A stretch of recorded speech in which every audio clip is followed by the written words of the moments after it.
And we're loading, ladies. This is exciting. Oh.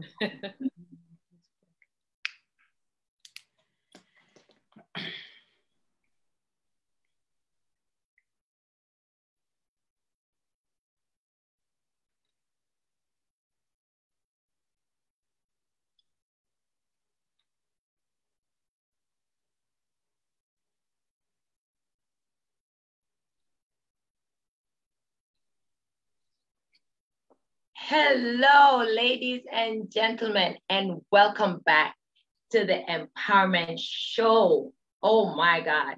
Tonight we have Dr. Karren Dunkley with us, an educator, a life coach. Oh my goodness. The leadership in the Jamaica diaspora in the Caribbean. Wow, Dr. Karren, it is awesome to have you tonight.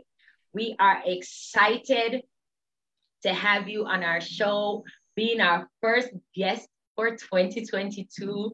Welcome. And ladies and gentlemen, our new host, excuse Latoya for tonight. She's in transit. We missed her.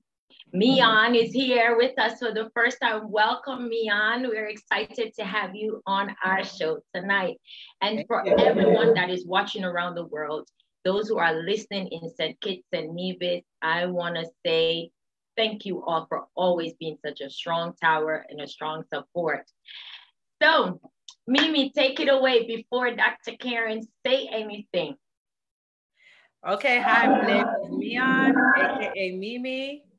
I'm just grateful to be able to come on this platform, to be able to share this space with everyone. And I'm just excited to see where we go. Really excited to be here. So thank you for having me. Awesome. Dr. Karren Dunkley, welcome to the Empowerment Talk Show. How are you doing tonight? Greetings to you, Anish. Thank you so much for having me. And thanks so much to Mimi. This is exciting, the first show of the year. We're feeling good, we're feeling great, and we will continue that way. 100%. Awesome. So, ladies and gentlemen, tonight we are going to be discussing how to have healthy relationships in business, in family. So Dr. Karren, I'm going to try not to have a lot of questions, but I'm going to allow you as an educator to educate us on what is it that we need to do in order to have healthy relationships in business.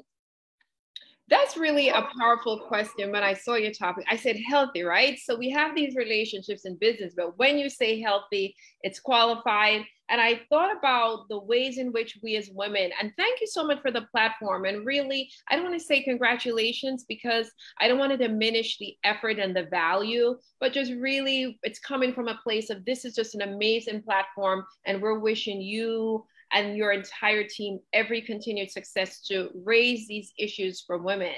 And in thinking about healthy relationships in business and making those relationships precise to net an outcome, I thought about it in two ways, thinking of myself for when I transitioned out of full-time employment with a school district to primarily focusing on my consulting business, as well as having a restaurant in Jamaica, in Montego Bay. And I congratulations on that. Thank you. Yes, it's Spirits of Montego Bay. We're in Ironshore, Rosewall, and I do have a partner. And I thought about for women two things. First of all, what does it mean to be a woman in business and establishing relationships attached to the business to gain revenue? And then how do you now show up in your family? Because we don't get to say that we're business owners. So many of us, we have so many responsibilities, whether we're caretakers for children or parents or grandparents, whether we are very engaged in our different communities or volunteer work,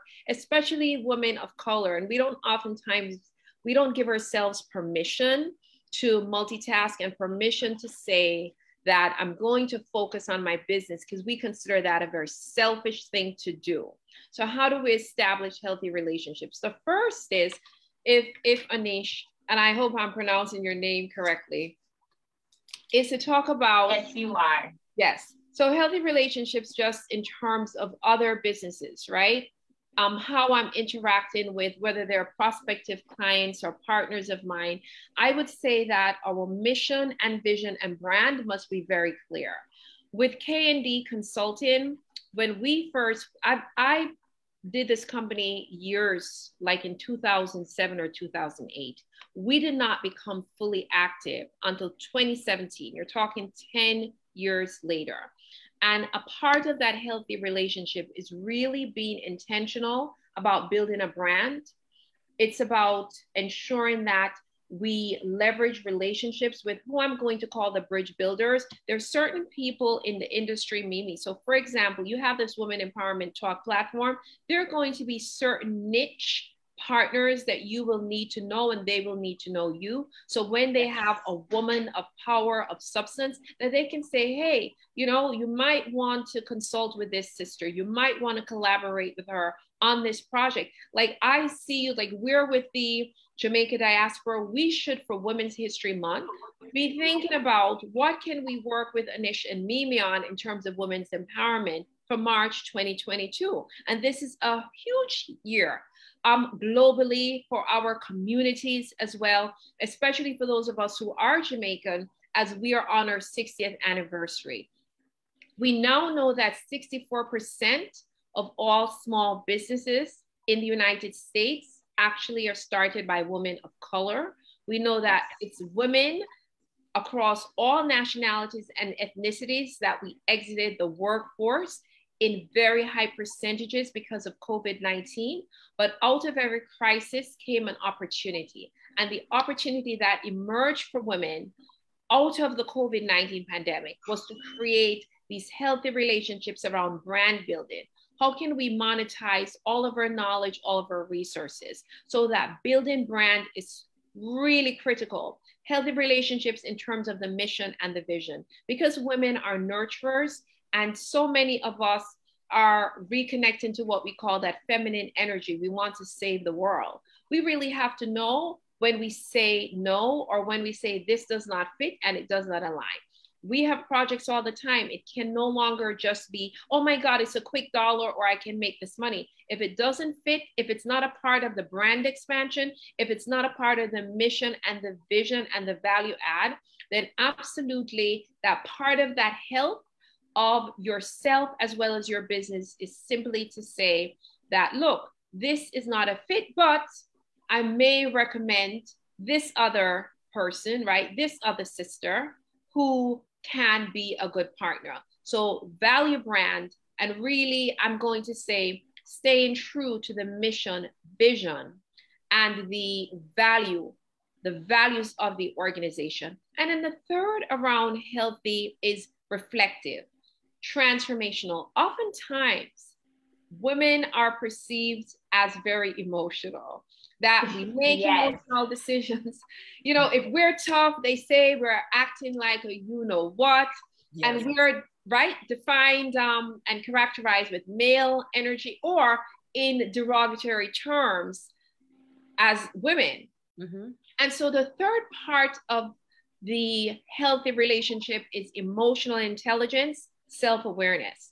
We have to know how to manage our emotions around the business. We have to understand like how we show up, how we're self-aware, what our triggers are, what our blind spots are, where we shine, where we need to work on, our opportunities for improvement. If we are not in a state of reflection all the time, it means that our businesses will not grow. These relationships will stagnate. We want people to be able to say, we want women's empowerment with Anish and Mimi. We want K&D Consulting with Karren Dunkley at the helm to lead this strategic initiative. We're an organizational development consultant. So it's brands, it's mission, vision, value, and it's emotional intelligence, self-awareness, all key to healthy relationships with growing, expanding, refining, and making your business the business of choice.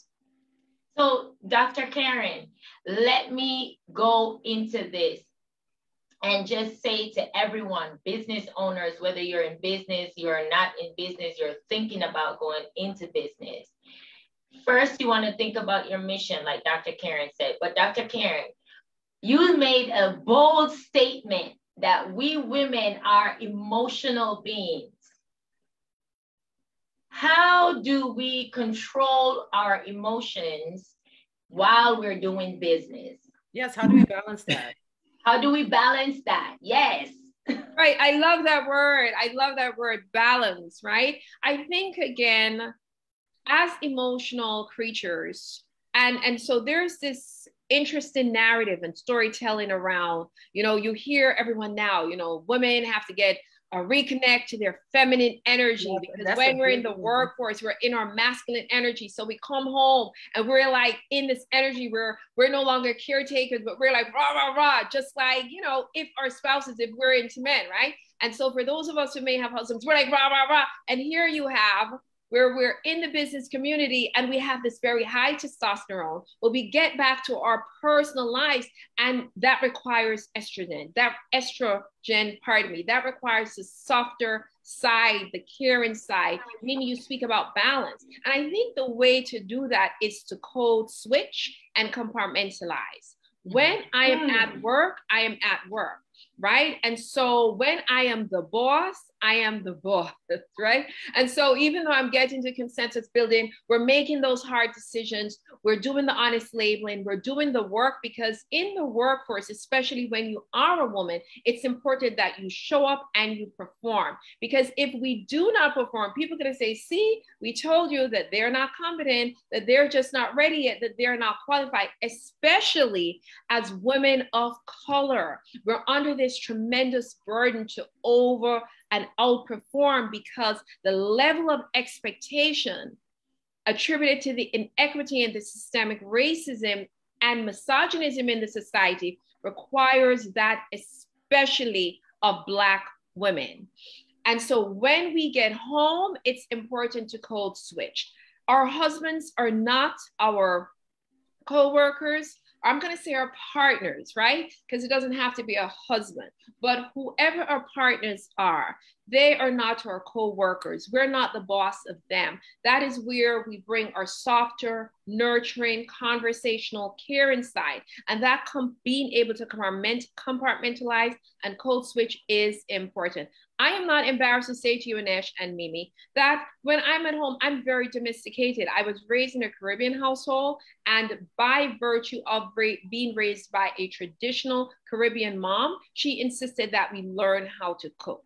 For me, my husband and I were vegetarian, so we don't like to eat out. So I want to make sure that on most days, I'm not cooking every day now, but at least 4 times a week, we're having a meal. And we're not doing gourmet meal, but at least we're cooking, right? We're having a meal at home. We're going to eat together, right? I still do the traditional roles of whatever needs to happen to make the house run, even though he assists. But I never say, oh, I don't do that, because home is home, and a woman's touch, we bring that warmth, that care, that nurturing energy. And I think women should embrace that. That is what makes women sexy. That is what makes us so versatile. And that is what really makes a woman amazing, is we have the ability to be these incredible boss people at work, and then come home and be these amazing, incredible, sensitive human beings. Men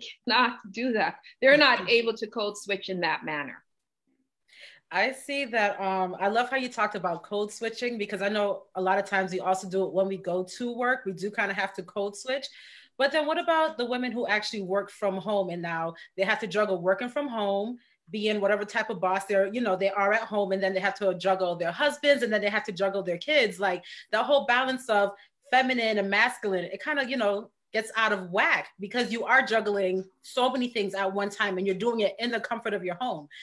Pre-COVID, we were able to go outside of the home and go to a building and work. But now with COVID amongst us, a lot of people are opting to work from home. So they don't really, they're not able to really, switch it off, because they're still inside their house, they're in their house. So like, how are women supposed to be able to balance out the feminine and the masculine energies when they're stuck inside the house, being mommy, being the person who cooks, being the person who cleans, and also being the person who works or running a business?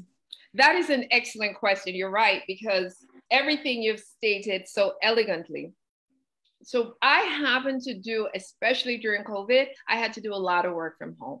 And so what I recommended to so many other women who were in a similar position is that we carve out what we're going to call our work day and the workspace. And when we're in the work day and the workspace, those with whom we live understand that we are operating in that zone, and that is clear. So what we're not going to do, we're not doing any of those duties that would typically take place after work hours. We're very mindful of that. Now, I can tell you with children are quite interesting because they force you to pay attention to them, especially the younger ones. But we have seen now, like so many times when we're having conferences and planning sessions, you know, that mothers, they have the children in their lap, they're going to cry, and that's okay. I just think it's really us opening our minds. If we are the presenters and we're the producers, then obviously we have to have a situation where we're able to manage that, the nap time, maybe ask someone to come in for 1 or 2 hours. But if it is a situation where we can really carve that space and that security, then that should be an expectation. Because in the same way we do that for our spouses, there are our partners, they're not making any dramatic changes. The fact that we're there, you know, we're not saying, well, get out there, you know, do this, shovel snow. We're not doing any of those traditional roles. And I think for me, it's a tremendous opportunity for couples to really have a deeper appreciation for our roles outside the home, our jobs, a deeper understanding of exactly what it is that we do in our work lives and world. And I think it deepens the respect and the appreciation. Nice. Awesome, Dr. Karren.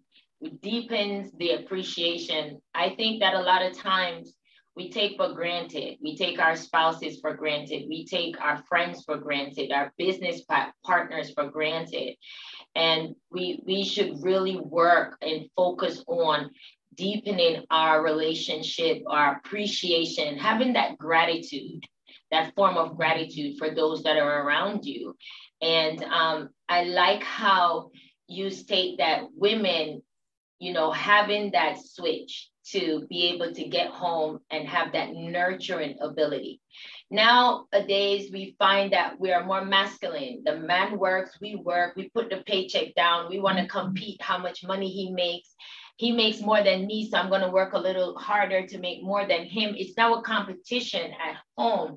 Now, Dr. Jackie, what would you say to the woman or women that are watching us that will listen later, that their goal is to earn 6 and 7 figures while their husband also are doing the same thing? What would you say to them on how to balance that mindset? Because it is a mindset. That's an excellent question. And I think that there are several lenses through which we need to contextualize that question, right? So the lens now is that we live in a generation where women, many women are out earning their partners who are men significantly, right? We also know that many women are actually pursuing and attaining tertiary degrees and graduating and entering college and graduating from college more than men are.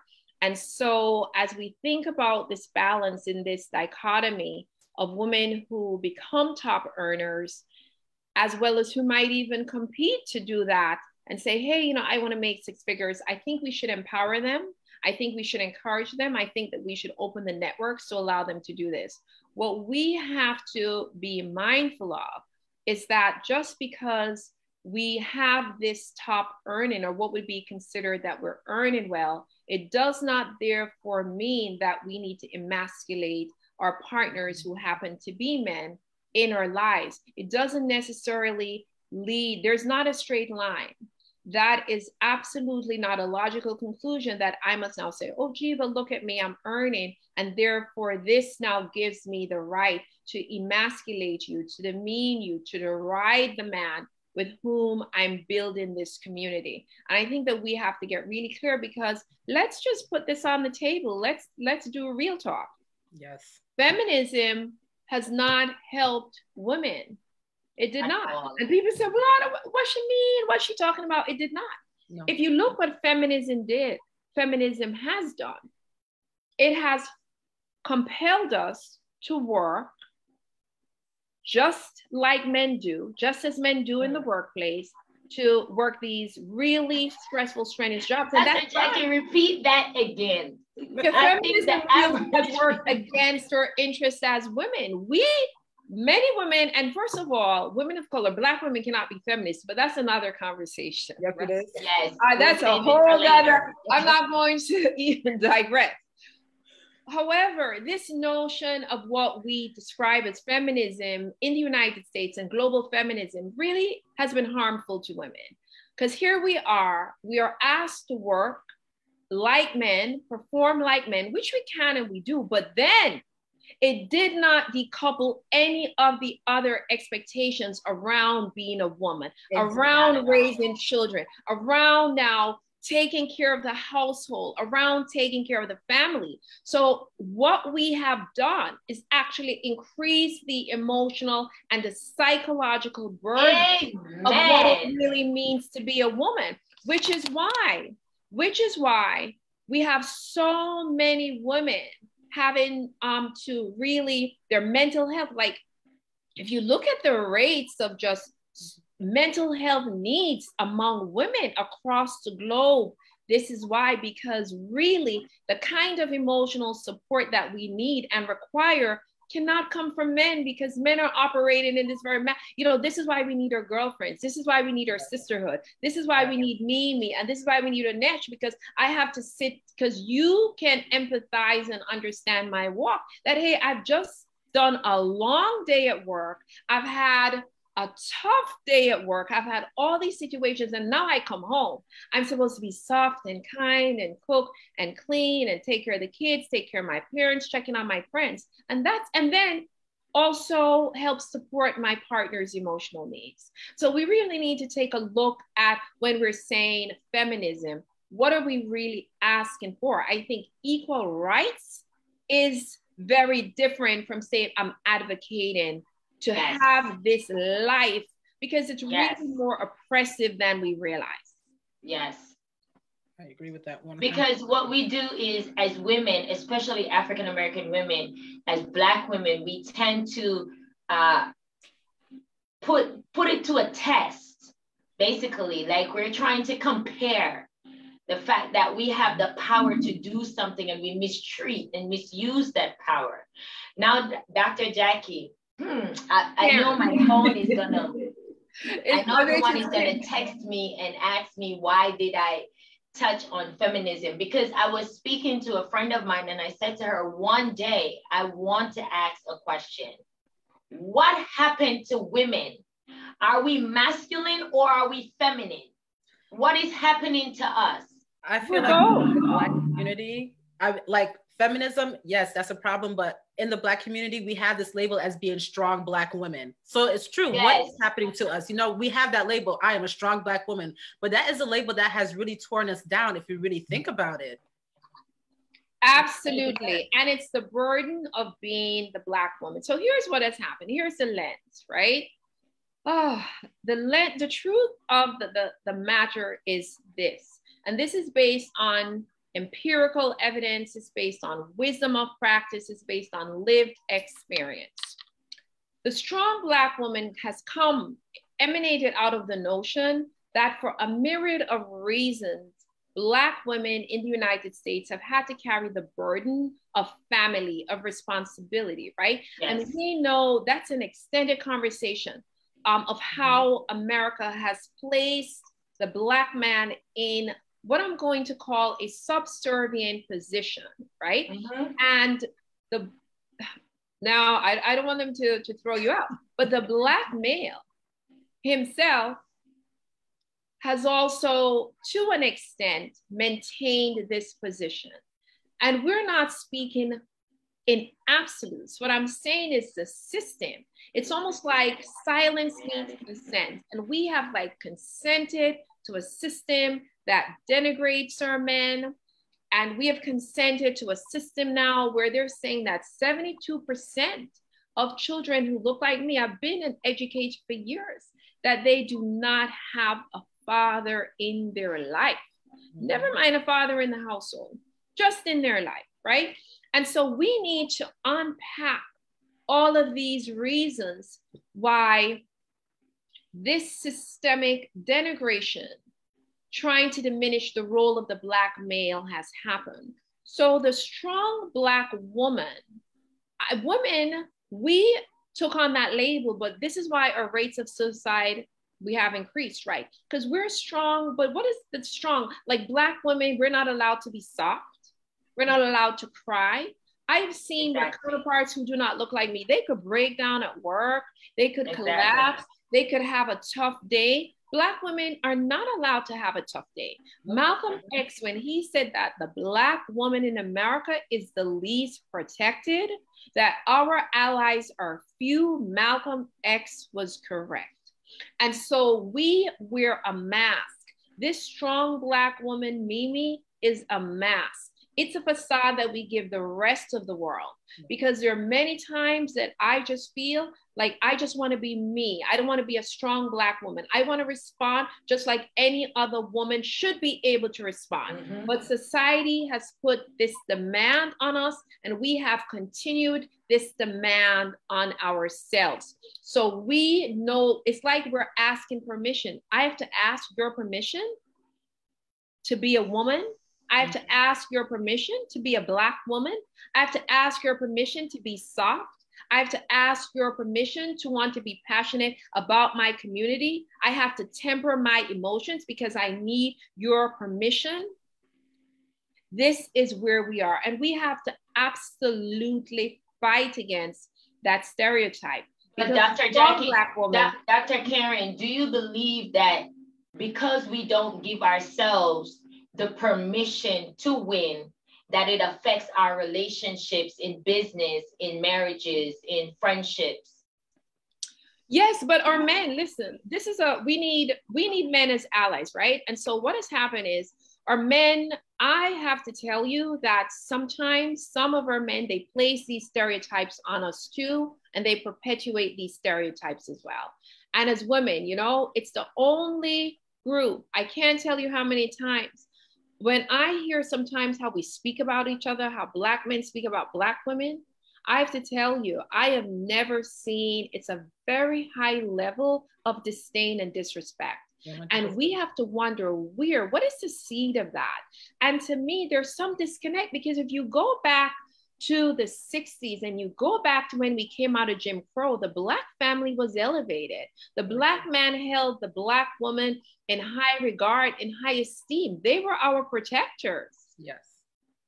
They did not abuse us, right? But so much of the isms now that's really put up on the Black women, we seem to find some Black men spewing that narrative.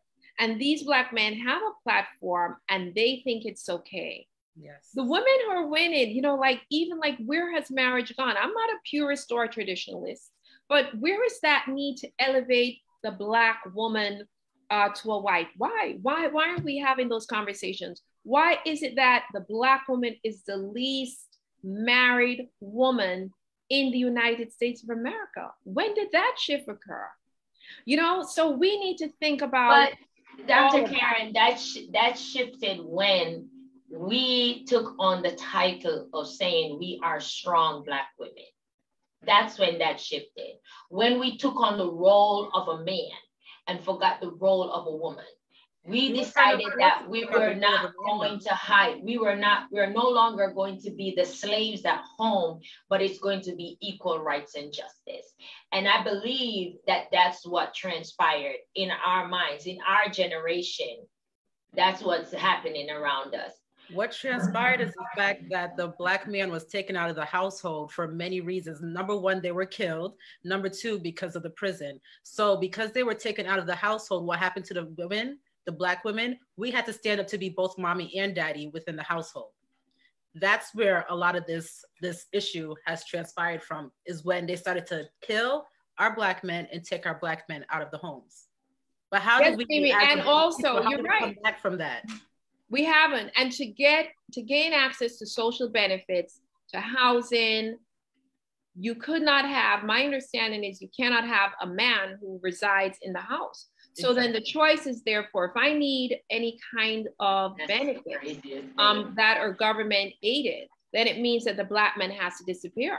But I think that we need to rethink, and I'm calling on our men. I'm really not going to give our Black men a backdoor on this one. I'm calling on them to really reclaim. I know that many have reclaimed the balancing of the families. A family and a community is built on a strong foundation. And we need our Black men to support us, to love us, to forgive us. We don't forgive each other. We don't extend each other any grace, right? Even the standards of beauty, like how you hear them speak about Black women. Yes. It's interesting to me. We need to extend grace. There is nothing more beautiful, more rich, more attractive, more amazing than a brother. Like nothing, right? And so I just want to know, like, if I get your magic, then you have got to get my magic too, right? Right. Right. 100%. Dr. Karren, you have made some very interesting and important points that we all need as women when it comes to empowerment. And I believe that this is what empowerment is. Empowerment is to educate yourself in the areas that you don't know anything about, so that you can thrive in business, so that you can thrive in a relationship, so you can thrive in a family, because the outside affects the inside, believe it or not. And whatever is inside affects the outside. So the empowerment tonight, ladies and gentlemen who are joining the Empowerment Talk Show, who are just chiming in, we have Dr. Karren Dunkley, an educator, a life coach, a serial entrepreneur.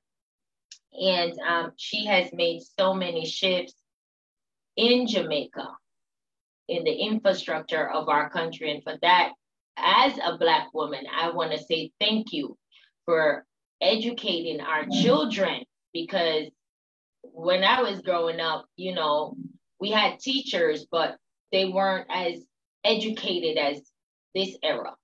They were doing what they knew they could do in order to get us by. So I salute you for making the changes in our country and, you know, doing it from New York, from the United States, internationally. From Philadelphia. From Philadelphia. I mean, it's amazing, because it's not easy to operate a business, to run a family, to, you know, empower women around the world from a Zoom platform. You guys should see her in action on a Zoom platform. Okay, this is a little bit right here that she's giving us. So we really appreciate your presence and what you are giving to us tonight. Before I go any further, I would like to learn a little bit more about why did you decide to go into life coaching? I actually fell into life coaching when I was at Teachers College, Columbia University. I was completing my dissertation. My dissertation sponsor, who is just a phenomenal Black man, Dr. Terrence Maltbia, he actually started a Columbia coaching program with the business school. And a part of my dissertation really was around this instrument that he used in the coaching program. And I just said, you know, he's my sponsor. He was like, Karren, you really should do the program. And I fell into it and I fell in love because coaching changed my life. It certainly made me see the world in terms of being a more emotionally intelligent person, being more self-aware and being more reflective. And then I realized that I had a gift to be able to share with others, and it made them better at their goals, at having insights about themselves, and really just being reflective, because the transformation happens in the gap. The shift happens from where we are to where we would like to be. That's the desired state in coaching. And the coaching is the gap, right? What is our process and what are the steps that we need to take to get to where we intend to be or where we need to be? So that is how I fell into life coaching. I started with a group, and then they recommended another person, then people turned into organizations, and K&D Consulting, we've really done well working with individuals and organizations across all nationalities, all demographics on a variety of projects and strategic areas. So that is how I fell into coaching, and I'm absolutely in love. I have a question. I know that you once were a teacher, correct? Yes, once a teacher, always a teacher. Listen, okay. So I too was an educator. I recently stopped teaching in a classroom.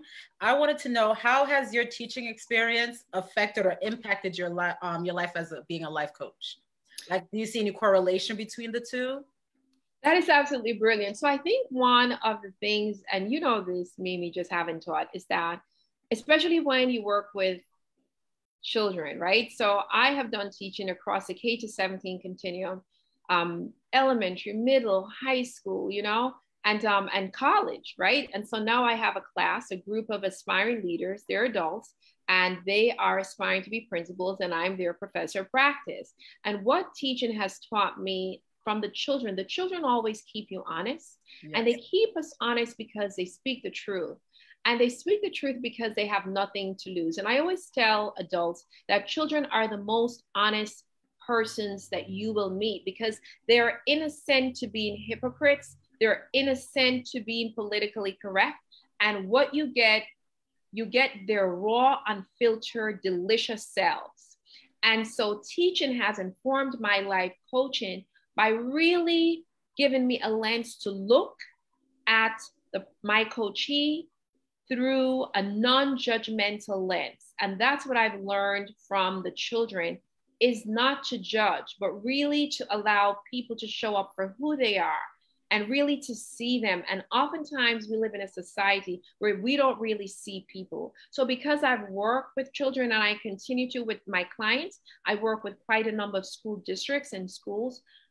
They allow me to see people. That's what children give you. They give you the gift of life, of being authentic, of being real. We're real. I'm a real person. So I can recognize a phony or because children are so authentic. And that's the biggest, most powerful lesson. And don't take myself too seriously. Nobody cares if I have a doctorate. They don't care if I went to Columbia. What they want to know is, do they like me and do I get them? And if they don't like you and they don't feel that you get them, forget it.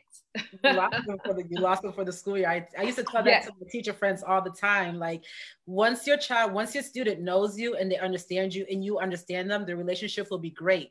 But if you do not take that time to get to know your student, it's not going to be non-existent.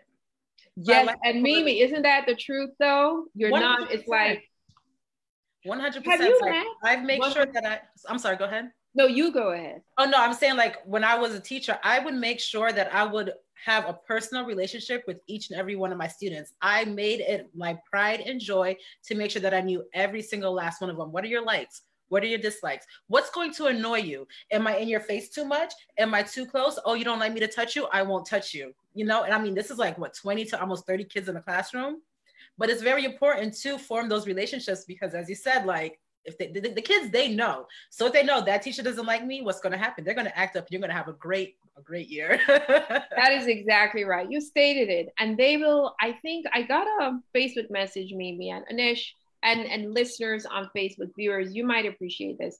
And this was a student I had in the 7th grade. Now, I taught 7th grade a while ago, right? And she said, I just wanted you to know that you were the best teacher I ever had. I taught her social studies, right? Mm-hmm. And the fact that she reached out, and you get so many messages like this, Mimi, when is your birthday? When I was a high school principal, like from Parkway Center City, the scholars text me, and I'm like, who am I to have the love of children? Yeah. Like, who are we, right? And that's what they have taught us. And I bring that to coaching so that people could show up as themselves when they come to coaching so we can see who they really are and where they need to go. I like that. 100%. Awesome, awesome.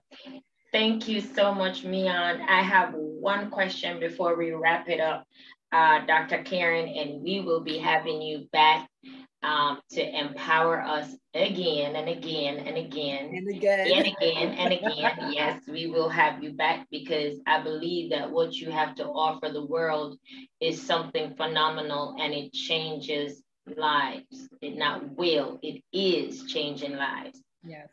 Dr. Karren, how can women navigate their power structure in relationships?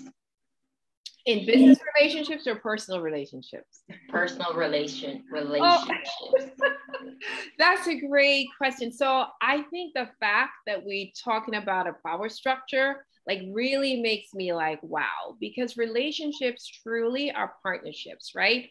And yes, the power in the relationship is about us building together and not competing. The power in the relationship is about us communicating and really working towards a goal. So if in the relationship, so we're living in a society, again, you know, this is the issue with feminism, like we're competing with our mates and our partners. Really, that's not a relationship. Sometimes my mom used to tell me, and I keep telling you, if we listen to our parents, we learn something. She used to say, Karren, find a man who's simple. She always used to tell us that. She said, like, these kind of guys that you guys like, you're going to see that you're better off with just a simple man who wants to build. Like, if we have Jamaican people, my grandfather, a simple man.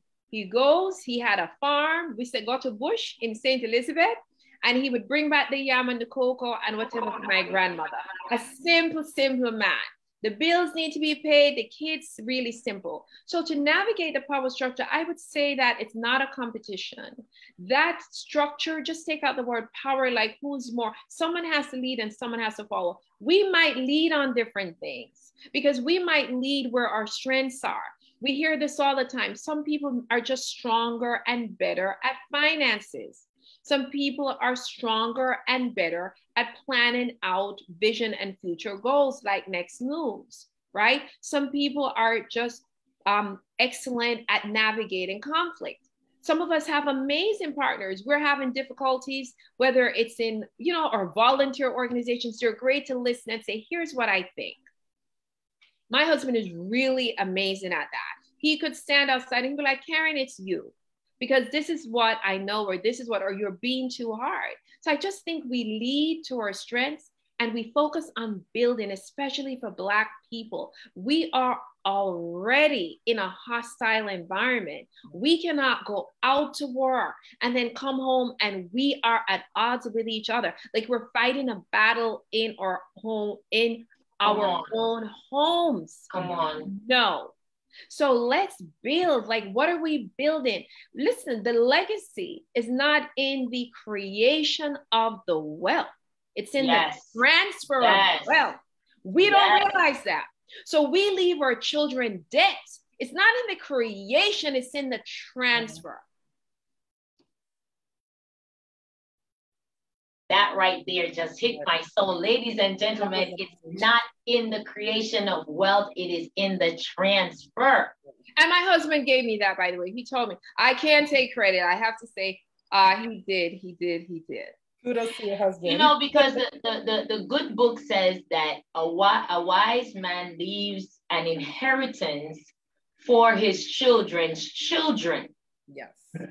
Right? So our job as a family, as husband and wife, as man and woman in a relationship, is to leave that legacy with the ability and the understanding with you. That's another thing that I wish my dad had, you know, done in totality. He didn't have the chance to finish it, was to give me all the blueprint before he left the earth, but he gave me some of it. So I'm able to go on the sum and try to pick up the pieces. But if he had taken the time a few years ago to give me the full blueprint, then I would be able to better lead my brothers, right? So I agree with you. It's not about the amount of money that you have, but it's how you manage the money. It's how you spend the money, and it's how you transfer the money to the children. And that's another topic for another day. Ladies and gentlemen, thank you all so much for joining us on Empowerment Talk Show. Shout out to Latoya. You are watching. We miss you, baby girl. Mian, thank you. Dr. Karren, thank you so much. We want to send thank you to Patrick, also in New York, for making the connection. Yes, those who are watching in Ghana, in Africa, we appreciate you all. Dr. Karren, Dr. Jackie's calling my name, Dr. Karren.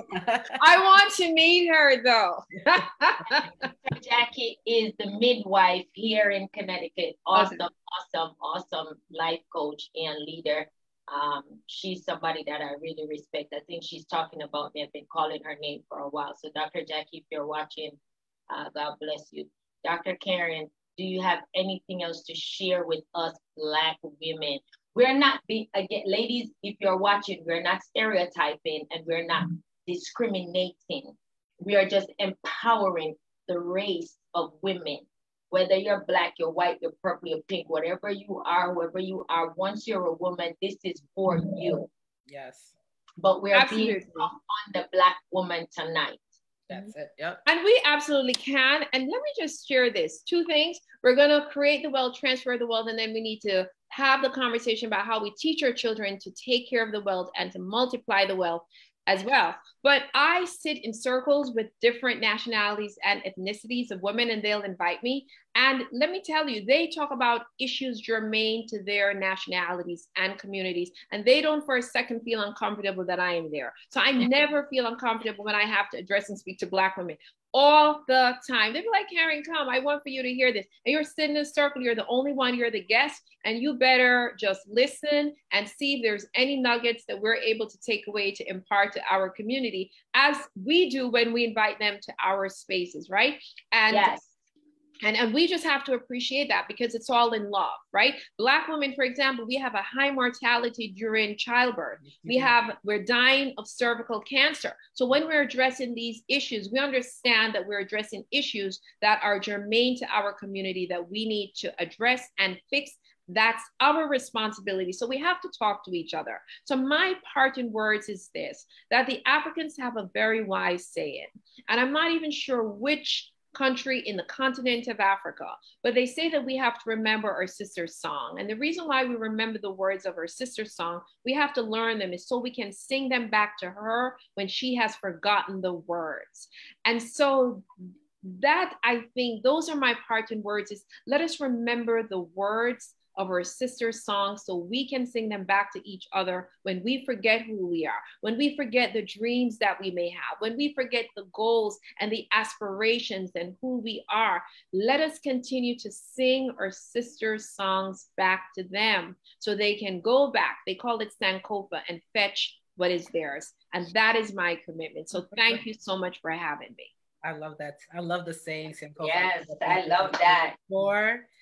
I love it. I love the meaning. I love the meaning of Sankofa. I actually used to be a part of a dance organization in college, and it was actually called Sankofa. So I know a lot about that. But I have to say thank you for all the jewels, all the gems, all that knowledge that you dropped on us tonight. I truly appreciate it. I'm sure our watchers and our viewers appreciate it as well.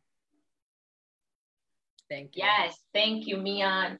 Dr. Karren, for those that are watching who didn't get to see us from the beginning, you can go to Empowerment Talk Show on YouTube and watch us there, or you can visit www.epbreakfastclub.com and also take a view there. Dr. Karren, do you have a website where you would like, if persons would like to reach out to you for any form of consulting that you offer?